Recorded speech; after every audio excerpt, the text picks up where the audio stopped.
আবার কিছু কিছু আসছে যখন তারা ভর্তি হয়েছে তখন তাদের সত্যিকারের পরিবারের যে ঠিকানা ওইটা তারা লুকিয়েছে, কারণ তারা ভয় পেয়েছে যদি ধরা পড়ে তাদের পরিবারের উপর আরো অত্যাচার হবে। তো কাজে যখন মারা গেছে তখন আমাদের কাছে যেই ঠিকানাটা ওখানে দেওয়া হয়েছে ফলস ঠিকানা, সেটা নিয়েই আমাদেরকে শুরু করতে হয়েছে। কাজে আমাদের এই প্রত্যেকটা ঠিকানা এগুলো ভেরিফাই করতে হয়েছে, যেগুলো আমরা এখন যেটা আমাদের হাতে আছে। আমি আশা করি যে এটা মোটামুটি আমাদের কাছে এটা ভেরিফাইড করা। কাজে ছাত্রদের কাছ থেকে যেটা আমরা পেয়েছি তাদের সাথে আমাদের কথা হয়েছে, তাদের তালিকাটা আমরা নিয়ে আমরা আমাদের ডিসি এবং সিভিল সার্জন পর্যায়ে আমরা এগুলো পাঠিয়ে দেবো। সেখান থেকে আমরা তাদের থেকে তথ্যগুলো নিয়ে এটাকে ভেরিফাই করব এবং আমরা কনফার্ম করবো যে আসলে কত। তো কাজে ওইটা এখন ওইভাবেই আছে, কিন্তু আমাদের কাছে আজ পর্যন্ত যেটা আছে 730 এটা ভেরিফাই করা, এগুলো আমাদের এর মধ্যেই আছে। 737 এখন আমাকে যেটা দিলে 737। আহতের মধ্যে হলে প্রায় 23,000-এর মতো। এখানে নানা রকম ইনজুরি আছে, সবগুলো মিলে 737 এটা ভেরিফাই। এইটা পাশে এটা ইনপুটটা দিয়েছে, কিন্তু আমরা এখন সবগুলি ভেরিফাই, কতগুলি ভেরিফাই করা আছে। যেমন ধরেন চোখে প্রায় 400-র মতন ইনজুরি হয়েছে, কারণ এগুলো সবগুলো হাসপাতালে ছিল। আবার যাদের হাত পা কাটা গেছে কিংবা ইনজুরি হয়েছে এরকমও অনেক ছিল, সেগুলো আমাদের তথ্যের মধ্যে আছে। কিন্তু আমি বলবো না যে এগুলো 100, যেগুলো আমাদের হাসপাতালে ছিল সেগুলো সব ভেরিফাই করা। কিন্তু ঠিকানা ওই যে প্রথম দিকে কেউ ভালো হয়ে গেছে চলে গেছে, ঠিকানা যেটা দিয়েছে এটা হয়তো সঠিক ঠিকানা না। না না, কিছু চলে গেছে, কিছু ভর্তি হয়েছে। এখানে শুধু সারা বাংলাদেশে এই যে উপজেলা লেভেলে ভর্তি হয়েছে, জেলা লেভেলে ভর্তি হয়েছে, সব মিলে আমাদের কাছে এখন যে ইনপুটটা তারা দিয়েছে সেটা হলো প্রায় 23,000-এর মতো। এই যে বললাম 400 চোখের এটা গুরুতর মধ্যে ছিল, প্রায় 700-800 হবে গুরুতরের মধ্যে, 400 হলো চোখের। তার মধ্যে চোখ হারিয়েছে প্রায় কতজন বলেন? 235 জন। দুইটা চোখ হারিয়েছে 35 জন, আর এক চোখ গেছে এরকম বাকি 350 লোক আছে। হাত কাটা গেছে মনে হয় 3 জন, আর পা কাটা গেছে 23। সব মিলে 22 জনের যারা আছে যারা অঙ্গ লাগানোর জন্য অপেক্ষা করছে 22 জন। তো এইটা হলো একেবারে গুরুতর 22 জন আছে যারা লিম্বের জন্য ওয়েট করছে। আমাদের নিটোর আছে সেখানে ওদের এনলিস্টেড তালিকায় মধ্যে 22 জন আছে, বাট এই সংখ্যাটা আরো কিছু বাড়তে পারে, কারণ সারা দেশ থেকে হয়তো পরে আরো চোখ হলো 400, তার মধ্যে 35 জন 2 চোখ হারিয়েছে, আর বাকিগুলো 1 চোখ হারিয়েছে। অঙ্গহানি হলো মোট 22 জন, তার মধ্যে 17 কিংবা 18 জন হলো পা গেছে, আর 3 জন মনে হয় হাত গেছে। আচ্ছা, তাহলে এটা গেল আমাদের পরিসংখ্যানটা। আমরা প্রথমে ঠিক করলাম, আমাদের পরিসংখ্যানটা আমরা দিলাম সবার কাছে। তারপর আসলে আমাদের চিকিৎসার ক্ষেত্রে সরকার থেকে অর্থাৎ ইন্টারিম গভর্নমেন্ট থেকে ঘোষণা করা হলো যারা আহত হয়েছে তাদের চিকিৎসার সব দায় সরকারের, যারা নিহত হয়েছে তাদেরও তাদেরও পরিবারের সব দায় সরকারের। সেই হিসাবে একটা ফান্ড ঘোষণা করা হলো, যেটা জুলাই ফাউন্ডেশন নামে সবাই আপনারা জেনেছেন, সেটা সবার কাছে তথ্যটা গেছে। এখন আমরা যে চিকিৎসাটা করছি সেটার ব্যাপারে একটু আলোকপাত করি। আমরা শুরু থেকে যেটা চেয়েছিলাম যাতে তাদের সময় অনুযায়ী চিকিৎসাটা আমরা করতে পারি এবং সঠিক চিকিৎসাটা যেন আমরা করতে পারি, সেই জন্যই আমরা সকল ডাক্তারদের কাছে এবং সকল প্রাইভেট হাসপাতালে আমরা আবেদন জানিয়েছিলাম এবং এটা যেন বিনা পয়সায় হয়। শুরুতেই যারা প্রাইভেট হাসপাতালে ভর্তি হয়েছে তাদের কারো কারো ক্ষেত্রে যখন আমাদের নজরে আসছে কিংবা আমাদেরকে বলেছে, আমরা তখন যোগাযোগ করে সেটাকে যে হয়তো এক জায়গায় আমার 3 লাখ কত টাকা দাবি করেছে সেটাকে আমরা 1 লাখে নিয়ে আসছি। ওষুধগুলি সব ফ্রি দেওয়া হয়েছে, এরকম নানানভাবে সব জায়গা থেকে এগুলো যোগাযোগ হয়েছে।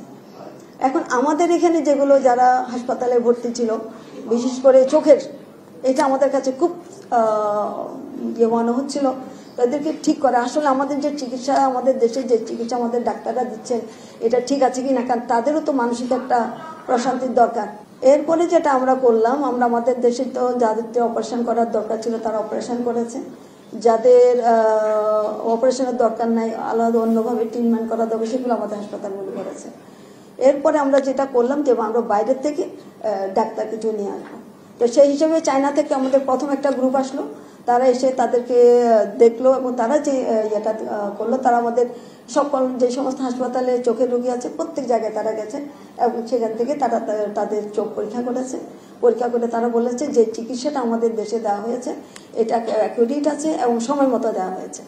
তারাও যদি হতো তারাও এই ট্রিটমেন্টটা দিত। শুধু 4টা রোগীর ক্ষেত্রে বলেছিল যে এদের ব্যাপারে আমাদের আর একটু বিশেষজ্ঞদের সাথে আলাপ করতে হবে। ওনারা যাওয়ার পরপরই আমাদের আসলো হলো সেবা ফান্ডের সাথে আমরা যোগাযোগ করেছিলাম। এটা হলো আমেরিকান বেস একটা কোম্পানি। তারা আমাদেরকে ডাকে সাড়া দিল। তারা বলে যে ঠিক আছে আমরা আপনাদের এখানে পাঠাবো। তো তাদের থেকে 3 জন নেপালি ডাক্তার আসলো। এরা হলো পৃথিবীর মধ্যে বিখ্যাত ডাক্তার চোখের ক্ষেত্রে। তো এই কিছুক্ষণ আগে তাদের সাথে আমার কথা হচ্ছিল। তারা এখানে এসে প্রায় 200-র মতন রোগী দেখেছে, 4 জনের চোখ অপারেশন করেছে এবং এই অপারেশনটা আশা করা যায় ইনশাল্লাহ তারা আবার ভালো করে দেখতে পারবে। অপারেশনগুলো সাকসেসফুল হয়েছে। অর্থোপেডিকের ব্যাপারে আমরা যোগাযোগ করেছিলাম, চায়নার সাথে যোগাযোগ করেছিলাম, আমরা ইউকের সাথে যোগাযোগ করেছি। চায়না যেটা বললো তাদের চিকিৎসার ক্ষেত্রে তারা হয়তো অত ভালো হবে না। তারা যেটা চাইলো যদি আপনারা চান তাহলে আমরা যে লিঙ্কগুলি দিতে হবে সেগুলো হয়তো আমরা দিতে পারবো। তবে এগুলো হয়তো সব ক্ষেত্রে হয়তো বিনা পয়সায় পাওয়া যাবে না, হয়তো কোনোটা কিনাও লাগতে পারে। যাই হোক, সেটা তারা আমাদের কাছে অফার করেছে। এখন ইউকের থেকে আমাদের আলাপ হলো, তাদের এইসব জায়গায় চিকিৎসাটা ভালো।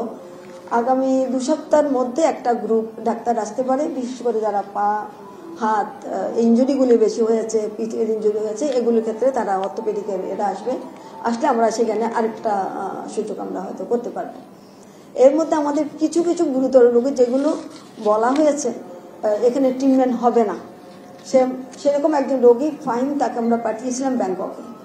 তার ওখানে চিকিৎসা চলছে, সেটা হলো ফিজিওথেরাপি, রোবোটিক ফিজিওথেরাপি। এই রোবোটিক ফিজিওথেরাপি আমাদের দেশে এখনো হয় নাই। তো শুরুতে বলা হয়েছিল 1 মাস দিলে হয়তো এটা ঠিক হয়ে যাবে, কিন্তু ওখানে যাওয়ার পরে তারা বললো এটা 3 থেকে 6 মাস লাগবে। আমরা প্রথমে 8 লাখ টাকা দিলাম, কালকে আবার 19 লাখ টাকা পাঠালাম। এটা আমাদেরকে দিয়ে যেত। এখন আমি যেটা আমার কলিগদের সাথে আলাপ করলাম, যদি এইভাবে টাকা দিতে হয় তাহলে আমার দেশের তো আমি একজনের জন্য এই পয়সাটা আমি খরচ করছি, তাহলে আমরা এটা করতে পারি কিনা। এই রোবোটিক ট্রিটমেন্টটার জন্য যে যন্ত্রপাতি লাগবে, রোবট দিয়ে যেটা ফিজিওথেরাপি করবে, সেগুলো যদি আমরা কিনে নিয়ে আসি অথবা কারো কাছ থেকে যদি অনুদান হিসাবে পাই, সেটার জন্য আমি বিভিন্ন জায়গায় যোগাযোগ করছি, কেউ আমাদেরকে এগুলো দিতে পারি কিনা। ইউকের সাথে আলাপ করেছি, ইয়ের সাথে জাপানের সাথে আলাপ করেছি, বিভিন্ন দলের সাথে আমরা এমবেসির সাথে আমরা কথা বলেছি। তো আমরা চেষ্টা করবো যেগুলো হয়তো বিনা পয়সা আমরা পেয়ে যেতে পারি, অথবা যদি আমাদের কিনতে হয় তাহলে আমরা কিনবো। সেই ক্ষেত্রে আমাদের কাউকে আবার ট্রেনিংও দিতে হবে, যারা ফিজিওথেরাপি করেন তাদেরকে ট্রেনিং দিতে হবে, যাতে এই দেশে এটা একটা গড়ে ওঠে, তাতে করে আমাদের অন্য রোগীরাও এটা সুবিধাটা নিতে পারবে। এটা আমাদের মাথার মধ্যে আছে, এটা আমরা চেষ্টা করছি। আরেকটা রোগী আছে, এটাকে আমাদের এখানে কিছু করার নাই, এটা হলো তার নাক মুখ দুইটাই চলে গেছে, এটা প্লাস্টিক সার্জারি। তো ওকে আমাদের অস্ট্রেলিয়ার সাথে বার্ন ইনস্টিটিউটে কথাবার্তা হয়েছে, সেখান থেকে তারা বলেছে যে এটা ডাক্তারদের ফি ছাড়া, ডাক্তাররা ফি নেবে না, এটা বিনা পয়সায় তারা করে দেবে, কিন্তু তার জন্য 4 কোটি টাকা লাগবে। এটা 7 মাস সময় লাগতে পারে, একসাথে একবারে করা যায় না, কিছুদিন করে আবার দিতে হবে, সময় রাখতে হবে, তারপর করবে, এটা ক্রমে ক্রমে আস্তে আস্তে এটা করতে হবে। তো এটা আমাদের পাঠানো ছাড়া আমাদের উপায় নেই, কাজে আমরা এখন চেষ্টা করছি। রাশিয়ার সাথে একটা যোগাযোগ হচ্ছে এবং আজকে রাশিয়ার সাথে তাদের রাতের বেলা একটা বৈঠক আছে, জুমে বৈঠক হবে, তারপর সেখানে আমরা জানতে পারবো কি করবো না করবো। আর একজনের ব্যাপারে এটা আপনারা হয়তো পত্রিকাও দেখেছেন, মুসা বলে একজন বাচ্চা, যার দাদিকে নিয়ে আইসক্রিম খেতে যাচ্ছিল, বাড়িতেই সে বিলটবিদ্ধ হয় এবং দাদি মারা যায় তাৎক্ষণিকভাবে এবং তার মাথায় ইনজুরিটা হয়েছে। এখানে আমাদের সিএমইএইচে তার অপারেশন হচ্ছে, সে ওখানেই আছে, আইসিইউতেই আছে। এখানে ডাক্তাররা যেটা বলেছেন, ডক্টর সালেক উনি বলেছেন যে আমরা আমাদের এখানে যতটুকু ট্রিটমেন্ট দেওয়া যায়, এডুকেট যে ট্রিটমেন্ট দেওয়ার এটা আমরা দিচ্ছি। তারপরেও তো ভালোর থেকেও ভালো বিষয় আছে। উনি সিঙ্গাপুরের সাথে যোগাযোগ করেছেন, আজকেও সিঙ্গাপুরের সাথে কথাবার্তা হয়েছে, যদি তাকে পাঠাতে হয় তাহলে এয়ার অ্যাম্বুলেন্সে পাঠাতে হবে।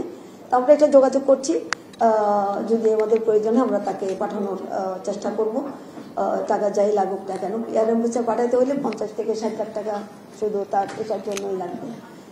তো এগুলো হলে আমাদের বর্তমান চিকিৎসার অবস্থা। আমরা আমাদের দিক থেকে আপ্রাণ চেষ্টা করছি যাতে প্রত্যেকটার ইনজুরিকে আমরা অ্যাড্রেস করতে পারি।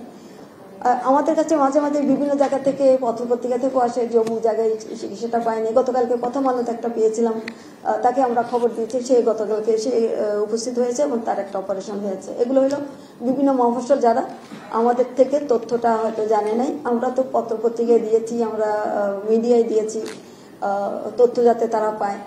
তো যাই হোক, এরপরে আপনাদেরকে আমি অনুরোধ করবো যদি আপনাদের জানার মধ্যে কেউ এখনো আমাদের এই যে আমরা এখান থেকে সেবাটা দিচ্ছি এটা যদি না জানে, আপনারা আমাদেরকে রেফার করবেন, আমরা তাদেরকে আমাদের দিক থেকে বিনা খরচ আমরা চিকিৎসা সেবাটা দিব। সরকারের দিক থেকে একটা আগাগোড়া একটা ঘোষণা ছিল, যারা এরকম অঙ্গ হারিয়েছে কিংবা ডিজেবল হয়ে গেছে তাদেরকে নতুন করে রিহেবিলিটেট করার দায়িত্ব সরকারের কাছে। সেই দায়িত্বটা আমরা পালন করব এবং সেটা হয়তো আমরা স্বাস্থ্যগত যে রিহেবিলিটেশন এটা আমরা করব, কিন্তু তারপরে যখন সে ভালো হয়ে যাবে তাকে পুনর্বাসন করার দায়িত্বটা সরকার নেবে, এটা সেই ভঙ্গিতেই বলা আছে। তার জন্য একটা ফান্ডও করা হয়েছে যাতে করে তাদের পরিবার এটা রিহেবিলিটেশনের জন্য অলরেডি কিছু কাজ শুরু হয়ে গেছে। যারা নিহত হয়েছে তেমন পরিবারকে 5 লাখ টাকা করে দেওয়া হচ্ছে, এটা আপনারা মনে হয় জেনেছেন। এরপরে আসি হলো আমাদের ডেঙ্গুর অবস্থা কি। ডেঙ্গু ক্রমান্বয়ে বাড়ছে।